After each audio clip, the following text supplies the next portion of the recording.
Session extraordinaire sur le dossier des anciens combattants. Les représentants des partis politiques et des organisations de la société civile sont désormais connus. Une administration provisoire dirige désormais. Le blocage de la route provoque une rupture de produits pharmaceutiques. Mardi 23 août 2022, mesdames et messieurs, bonsoir et bienvenue à ces flashs d'information.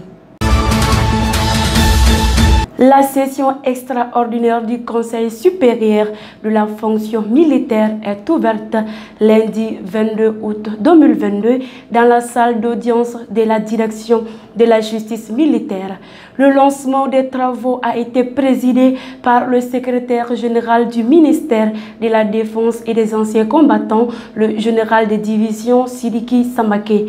C'était en présence de l'inspecteur général des armées, le chef d'état-major général des armées, les directeurs de service. En effet, l'ordre du jour de la dite session s'inscrivait entre autres de la validation du projet de décret fixant le cadre de financement, le mode de gestion, les conditions d'éligibilité au titre du combattant, d'ancien combattant et de la jouissance de la pension de combattant. Les membres du Conseil supérieur de la fonction militaire au nombre de 75 personnes sont composés des militaires de tout grade confondus, des anciens combattants ainsi que les militaires retraités. Hier, lundi 22 août 2022, au Centre international de conférence de Bamako, s'est déroulé le tirage au sort pour le choix des représentants de la classe politique et des organisations de la société civile au collège de l'autorité indépendante de gestion des élections. C'était en présence du ministre de l'administration territoriale et de la décentralisation, le colonel Abdoulaye Maïga, premier ministre par intérim. À noter qu'une liste de plus de 75 partis politiques et 11 organisations de la société civile ont pris part à ce tirage.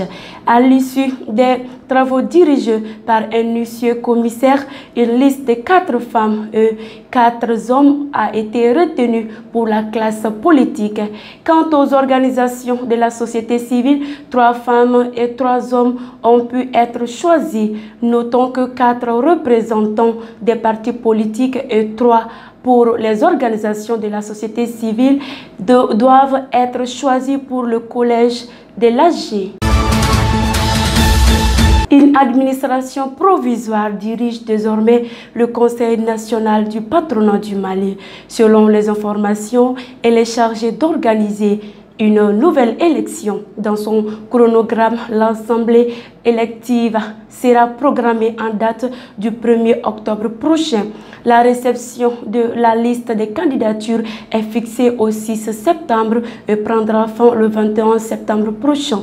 Ainsi, les candidats disposeront 15 jours pour pouvoir mener la campagne électorale à compter du 15 septembre au 30 septembre prochain.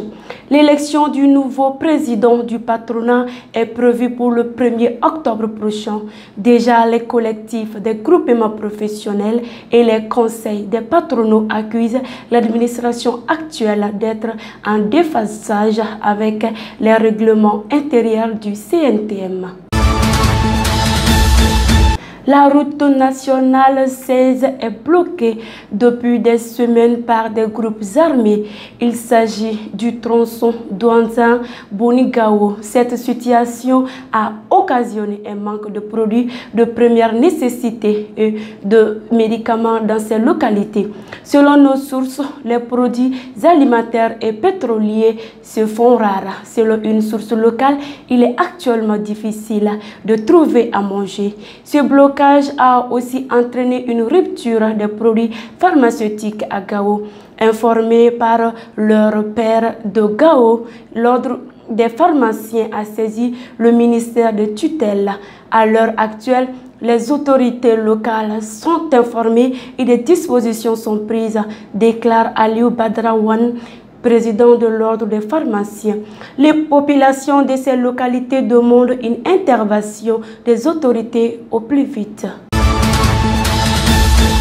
Fidèles abonnés de la Faso Mali, c'est ce qui met fin à ce flash d'information. Merci pour votre fidélité et bonne soirée à tous et à toutes.